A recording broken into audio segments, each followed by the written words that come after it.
विद्यार्थियों, इससे पहले भी मेरे द्वारा आपके लिए वीडियो लेक्चर प्रिपेयर करके अपलोड किए जाते रहे हैं और आगे भी किए जाते रहेंगे।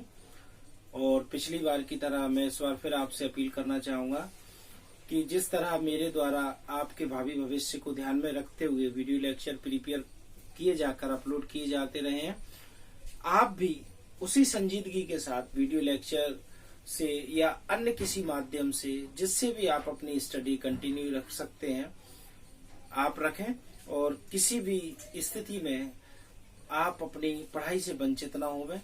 और जहां भी आपको संभव मदद की जरूरत पड़ती है आप मुझे कॉल करके मेरी मदद ले सकते हैं। मैं सदैव आपके साथ हूं।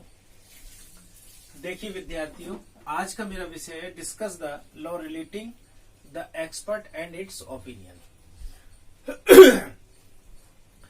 आज हम जिस विषय पर चर्चा करना चाह रहे हैं वह विषय एक विशेषज्ञ से जुड़ा हुआ है, जिसमें ये बताना है कि हु इज द एक्सपर्ट, विशेषज्ञ कौन होता है, किसे कहते हैं हम विशेषज्ञ, और उससे संबंधित प्रावधान क्या है, और क्या उसकी ओपिनियन न्यायालय मानेगा, क्या उसकी ओपिनियन को न्यायालय द्वारा एडमिट किया जाएगा, एडमिट किया जाता है तो किन मामलों में, और डिनाय करते हैं तो किन परिस्थितियों में। इन सभी बातों पर हम चर्चा करेंगे। तो देखिए, सबसे पहले हम लेते हैं हु इज द एक्सपर्ट। मैंने यहाँ पॉइंट लिख रखे हैं, समझ लें। हु इज द एक्सपर्ट, विशेषज्ञ कौन है। When the opinion of expert relevant, विशेषज्ञ द्वारा दी गई राय कब मान्य होती है। फॉरेन लॉ यानी विदेशी विधि। विज्ञान और कला, हैंडराइटिंग यानी हस्तलिपि। फिंगर इंप्रेशन यानी कि अंगुली चिन्ह। तो सबसे पहले इसमें दे रखा है who is the expert. Expert किसे कहते हैं, विशेषज्ञ कौन है, किसे कहते हैं विशेषज्ञ। तो ध्यान रहे विद्यार्थियों, विशेषज्ञ से तात्पर्य एक ऐसे व्यक्ति से है जिस व्यक्ति को किसी विषय विशेष में विशेष ज्ञान या अनुभव प्राप्त है। यानी कि दो चीजें ध्यान रखने की है। एक्सपर्ट का मतलब है उसके पास दो चीजें होना नितांत आवश्यक है। नंबर एक, स्पेशल नॉलेज होना चाहिए उसके पास। दूसरी, एक्सपीरियंस, यानी वह व्यक्ति जिस व्यक्ति के पास किसी विषय विशेष में विशेष ज्ञान और विशेष अनुभव हो, तब उस व्यक्ति को हम उस विषय विशेष में विशेषज्ञ नाम से पुकारते हैं। मान लीजिए कोई कंसेप्ट है या कोई सब्जेक्ट है जिसमें किसी व्यक्ति को विशेष ज्ञान हासिल है, उसमें कई सारी डिग्रियां, कई सारी उपाधियां उसे प्राप्त है, और उसका एक्सपीरियंस भी उसमें कई सारा है, अनुभव भी है। तो जब ये दोनों बातें किसी के साथ जुड़ी हों तो उस व्यक्ति को हम एक्सपर्ट कहेंगे। ठीक। Second, when the opinion of experts relevancy. लेकिन इसके पहले हम कुछ और भी बातें समझ लें। विशेषज्ञ के बारे में बात हो गई, लेकिन क्या जब कभी किसी न्यायालय को किसी विशेषज्ञ की राय की जरूरत पड़ती है और विशेषज्ञ को बुलाया जाता है, तो क्या न्यायालय उस विशेषज्ञ की राय को मानने के लिए बाध्य है? नहीं।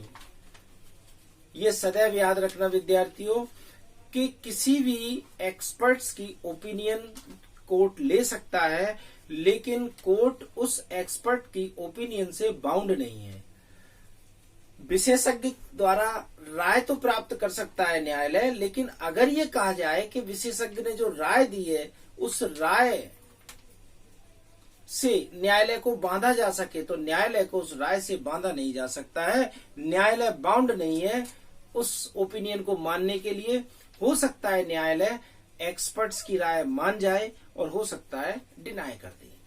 तो यह निर्भर करता है, it is totally depend on discretion power of the court, यह निर्भर करता है पूरे तरीके से न्यायालय के सद्विवेक पर कि न्यायालय किसी एक्सपर्ट की दी हुई ओपिनियन को माने या ना माने।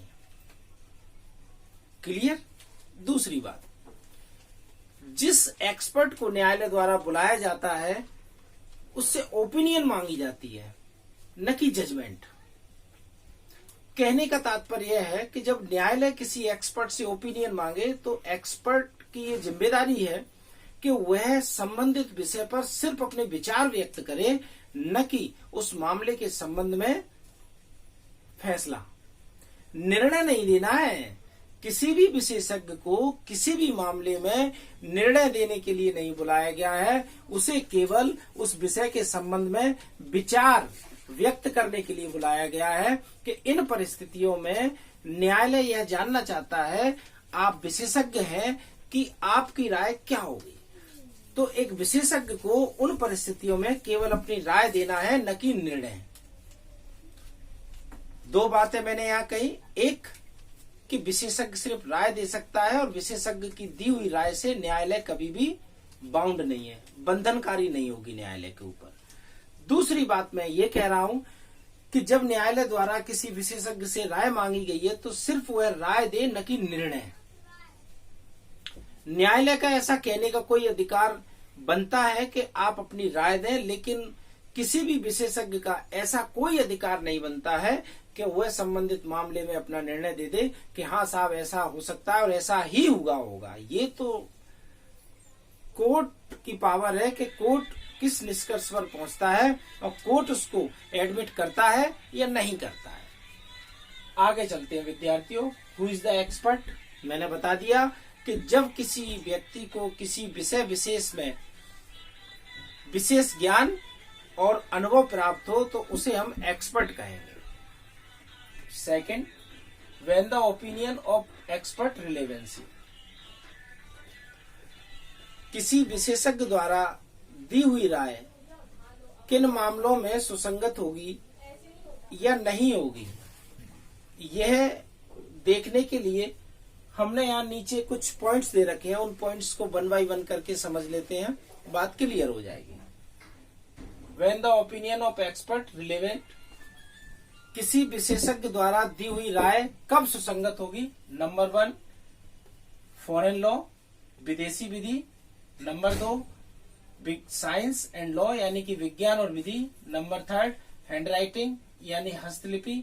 नंबर 4, फिंगर इंप्रेशन यानी कि अंगुली चिन्हक। इन 4 विषयों में यानी कि जब भी किसी न्यायालय द्वारा किसी विशेषज्ञ को बुलाया जाता है तो एक्सपर्ट ओपिनियन यहाँ 4 विषय में मुख्यतः मांगी जाएगी। नंबर 1, जब विदेशी विधि की बात हो। नंबर 2, जब विज्ञान और कला की बात हो। नंबर 3, जब हस्तलिपि की बात हो। नंबर 4, जब अंगुली चिन्हक की बात हो। इन चारों ही ग्राउंड पर मोस्टली न्यायालय द्वारा एक्सपर्ट ओपिनियन की जरूरत पड़ती है और इन चारों ही बातों में या चारों में से किसी एक विषय के होने पर न्यायालय को एक्सपर्ट ओपिनियन की जरूरत पड़ती है और एक्सपर्ट को कोर्ट में बुलाया जाता है और उसके द्वारा जो भी राय दी जाएगी उस पर न्यायालय द्वारा मंथन किया जाएगा, विचार किया जाएगा और उसकी विश्वसनीयता को देखा जाएगा। उसके बाद एडमिट किया जाएगा। न्यायालय अगर चाहे तो एक्सपर्ट ओपिनियन को एडमिट कर सकता है, न्यायालय चाहे तो डिनाई कर सकता है और न्यायालय को अगर ऐसा लगता है कि एक्सपर्ट द्वारा दी हुई ओपिनियन कुछ हद तक एडमिट की जाए और कुछ हद तक डिनाई, तो वो ऐसा भी कर सकता है क्योंकि न्यायालय एक्सपर्ट ओपिनियन से बाउंड नहीं है। विद्यार्थियों, आज का मेरा वीडियो लेक्चर यहीं समाप्त होता है और आगे भी मेरे द्वारा वीडियो लेक्चर प्रिपेयर करके अपलोड किए जाते रहेंगे। धन्यवाद।